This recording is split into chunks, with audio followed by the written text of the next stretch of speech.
our mission as a Home Start is to give children the best possible start in life.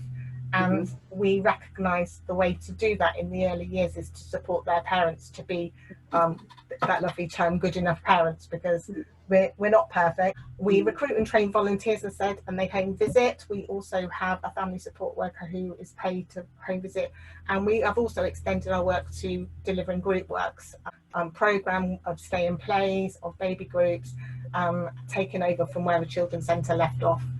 Parents choose to take up our support, so it's very much a choice service, and that really helps in terms of establishing engagement.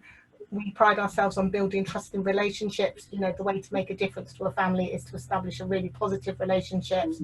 We recognise that for some of our families where needs are complex, that those habits, those lifestyles may have developed not just since the birth of their baby, but over generations.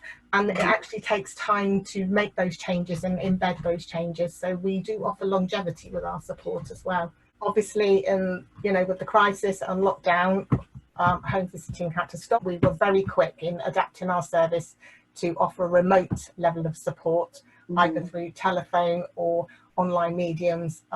Even text for some families was as much as they could cope with at that time.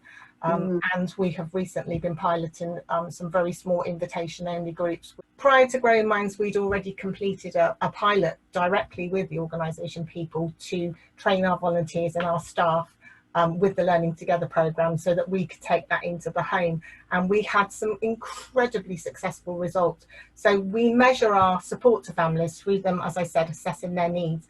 And we ask them to kind of score themselves on a coping mechanism.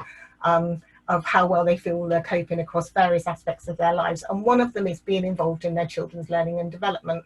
The outcome was incredible. You know, it was an over 50% increase in terms of parents' ability and awareness of their role as their child's first educator from these very, very early moments of having babies through to toddlers and preschools.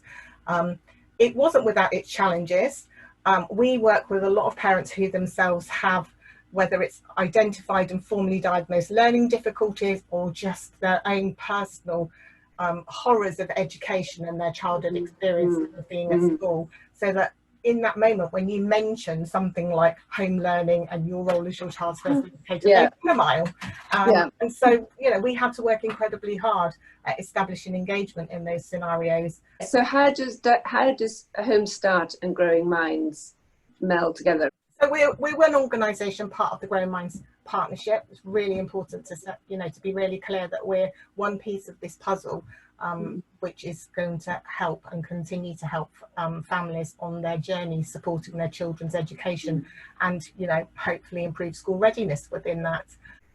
We are the family support piece of the puzzle. So whilst there'll be groups running and there'll be a school involved, we're going to be that person that's going to be holding hands, helping those parents to get out and access the groups.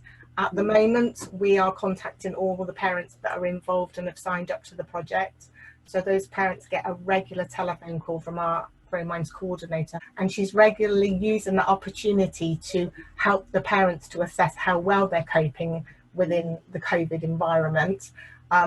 Particularly what that parent's mental well-being is, and particularly identifying the behavioural changes that might be taking place with those children, because we know that they're often the key indicators for identifying crisis.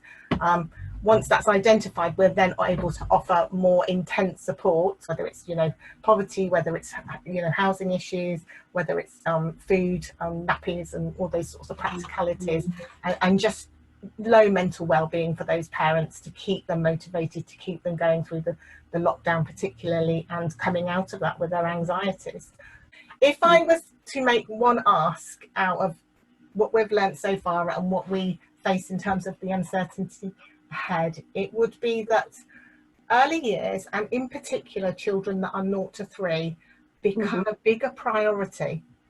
And the reason why I say this is not because other children aren't important, but it's because they are hidden. It's because they've had their universal and their specialist resource their health visitors redeployed. They are tucked away with no connections, with no one to turn to, and they can't and won't put their hands up and say it's a struggle and it's hard, because they're fearful. And I think we have a responsibility, a social responsibility, for really prioritising those children who have no voice, who have no language to speak, who have no outside connections to the home. Just as an example, prior to COVID, we would receive on average 6 to 8 referrals a week in Home Start.